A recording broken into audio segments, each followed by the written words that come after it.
the man who kills everyone in their sight, and the man who is always the last man standing. Round 11 is a fight between two men of contrasting ideals. One who sees killing as the greatest of pains, and one who sees it as justified for the sake of his own desires. Simo understands others and so can never be fooled, meanwhile Loki understands nothing and so can never anticipate what Simo is capable of.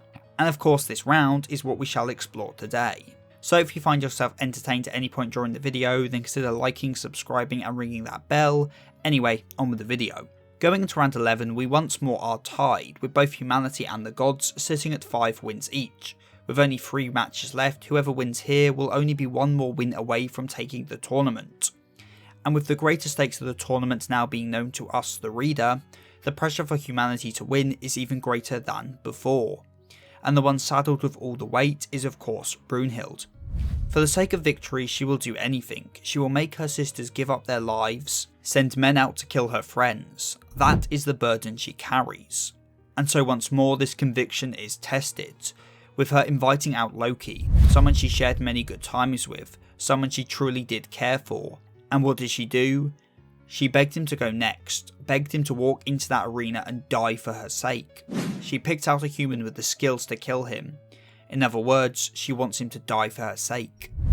Now Loki believes she is doing all this just to free Siegfried, so in his mind she is saying she wants him to die so she can be with Siegfried. It's basically her saying once again, she loves Siegfried and not him. Yet he cannot disappoint her, he wants to be of use to her, so he agrees to fight next, to walk into a plan specifically set to kill him. But unable to reveal his true self to anyone, to allow himself to be vulnerable, he puts on this cheerful facade, lying that he was already chosen to fight next. In part because he doesn't want Brunhild to look sad, he wants her to smile, and if risking his life in the next round will put that smile back on her face, then he of course shall fight. As he tells this lie, he conjures a flower, what happens to be a poppy, often seen as a symbol of love in Japan and the memory of the good times. This shows his true feelings for her, but then as he turns, he drops the flower to the ground, as if he knows deep down those good old times are nothing but the past. And well, in the West, the poppy usually represents death, so this in itself may be foreshadowing for the death he is walking into. But of course Brunhild sees through his lies and so can only thank him for what he is doing for her sake. Returning to his room, Loki's facade crumbles completely.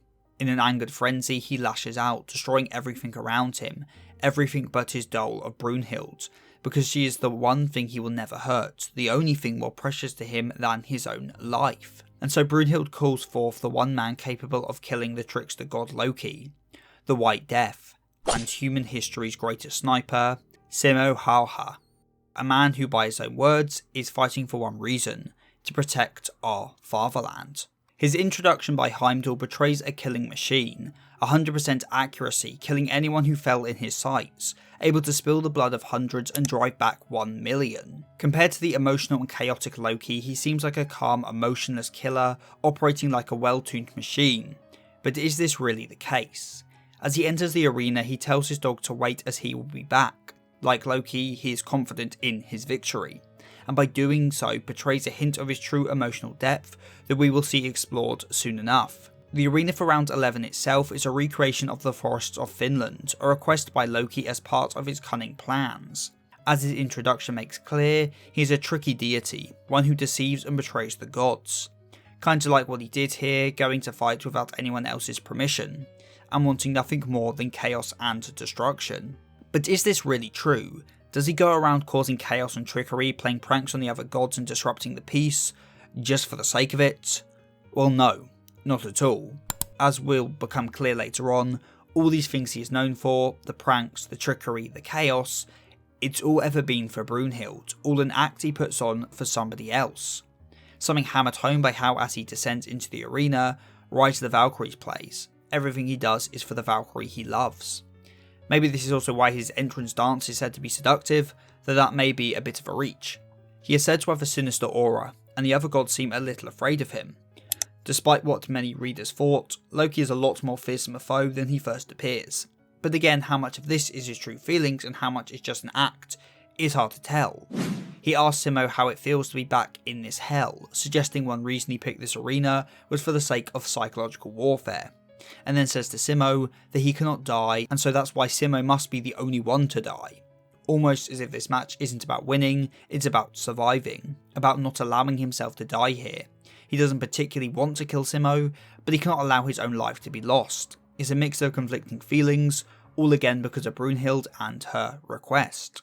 As the fight starts, Loki reveals his abilities for the first time, able to create clones of anything he has touched, in this case clones of Odin, Thor and Heracles. With the Heracles clones in particular pissing off Jack a mighty lot, with Jack likely seeing an empty shell of the first man to show him true love, with no colour of emotion at all. This being a clear example of how Loki will trample over the feelings of others for the sake of the feelings of Brunhild. Unlike Simo, who is calculated and precise, Loki instead wishes to steamroll through his problems, seeking to overwhelm Simo with pure numbers rather than any kind of finesse.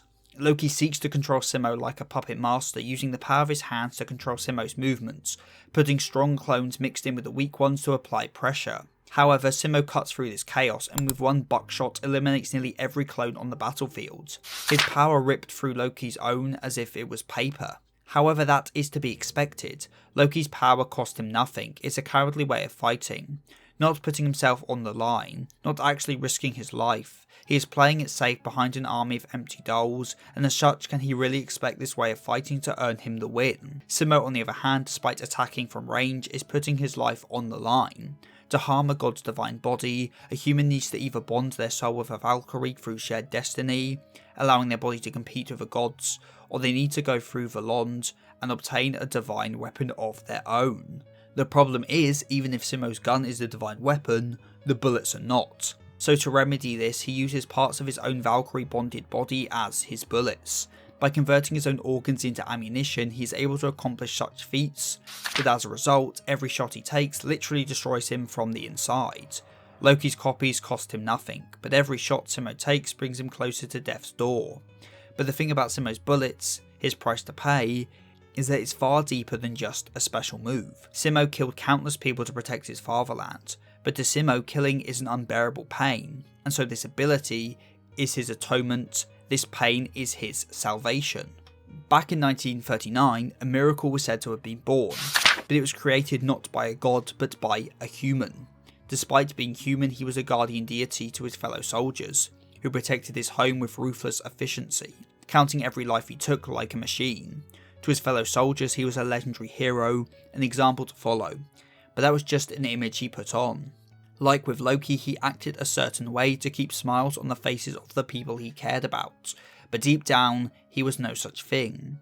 The reason he counted every life he took wasn't out of pride, it was so he remembered every single precious life that he took. Sure, he protected his country, but he was haunted by what he had to do. He could never sleep peacefully once he took a life. The pain he felt from those acts would never leave him. He felt guilty for what he did, but at the same time knew he had to do it. To not fight here, to run away, wouldn't be right. So all he could do was keep taking those shots. Keep putting on a face of composure and keep his comrades happy while he died inside. And so when he took a freak bullet to the jaw, he saw it as an act of God, as a small bit of atonement for all the lives he'd taken. A small part of him was relieved that he would be taken away from the battlefield, but it would never undo the lives he took. He felt a little better by suffering, by being punished, but it wasn't enough, nothing ever would be. Shifting gears a little to Loki's backstory, he was once feared, not seen as a chaotic trickster, but a dangerous brute you never wanted to get on the bad side of. He was the most feared and as such shunned of all the gods. Descended from the enemies of the Nords, he was in some ways an outcast, and so never was shown any love. All until Brunhild laughed at him and said he was an amusing person. To Loki, who'd never been shown any affection, really any positive emotions at all, this was a shocking turn of events. Like a starved dog given meat, he was overwhelmed by this small act of kindness, because to him it's the first he's ever really received. It's not surprising then he was given a new lease of life because of this moment. For the first time someone noticed him, showed him attention, and it made him happy. He became the trickster we know today, all because he wanted to make her smile. The more mischief he undertook, the more he'd get to see her smile. He wanted to watch her smile forever, and so he just kept doing it. Pranks after pranks, anything to keep Brunhild smiling. But what he never considered was that that smile could be shown to somebody else. Loki did not understand true love. He thought just making Brunhild smile was enough, so he didn't understand why Siegfried could so swiftly become precious to her. He changed for her, started pulling pranks to get her attention. Her smiles just acted as positive reinforcement for his actions. But Siegfried did more than just make her smile, he touched her heart.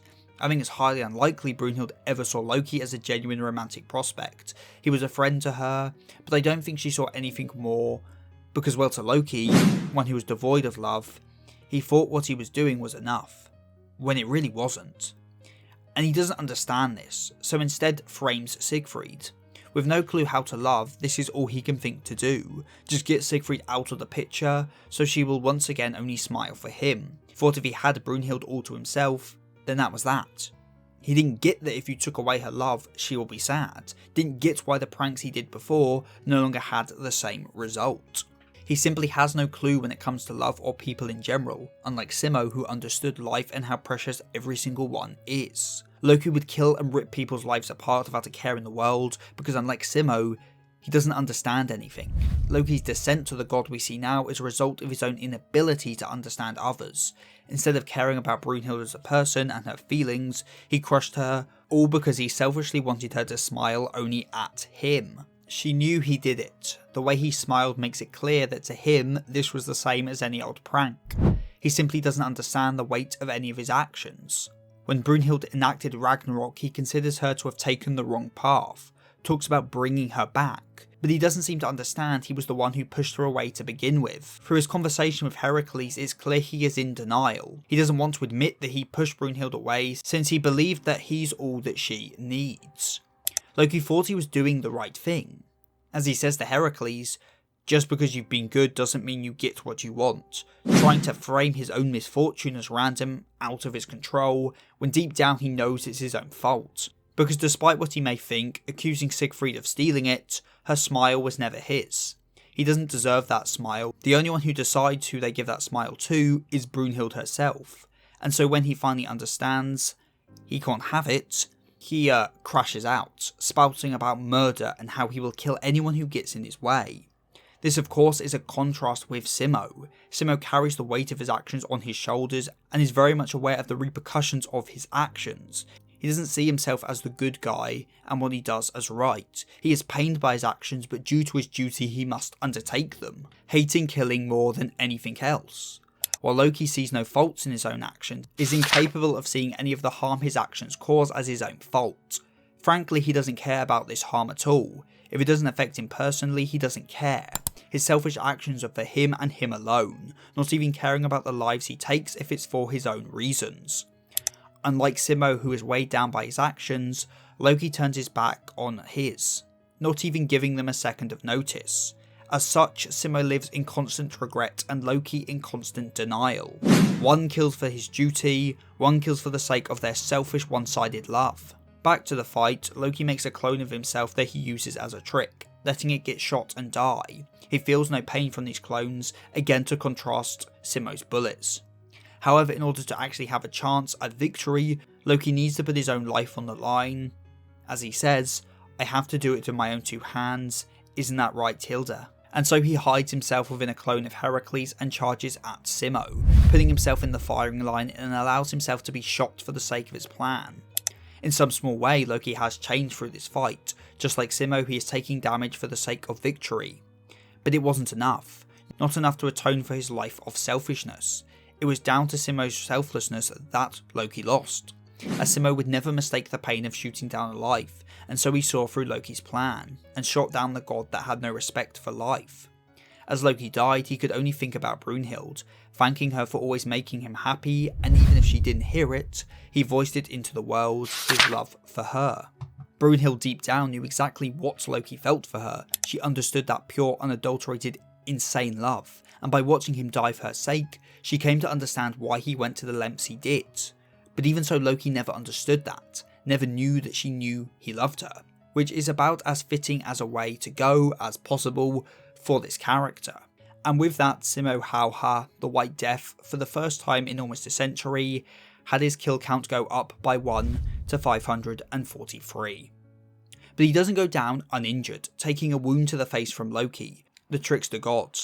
much like how he'd taken a similar wound before from what was called a divine joke. It's not much, but this wound is just another small bit of atonement for Simo Häyhä. In the aftermath of the round, we see just how much of a linchpin Loki was for keeping everything together, with gods from all pantheons mourning his passing in a way we'd not seen before from any other god's death. This of course being metaphorical of how with his death, this facade of a tournament is falling apart, and Odin's true plans are taking the stage. In the end, the reason Simo won was because he was cognizant of the effects his actions had on other people. If not for his understanding of the pain his actions caused, he never would have seen through Loki's plan. But because he did, he never was fooled and fulfilled his duty to mankind, doing the right thing, even if it pained him, all for the fatherland. And if you want to support this channel even further, then perhaps pledge to my Patreon, or consider becoming a channel member, so you can get your name at the end of the video, like Rinjack9696, Mr. Sputum, Marimo, Jack Hammer, Zolby and Eric Hinton.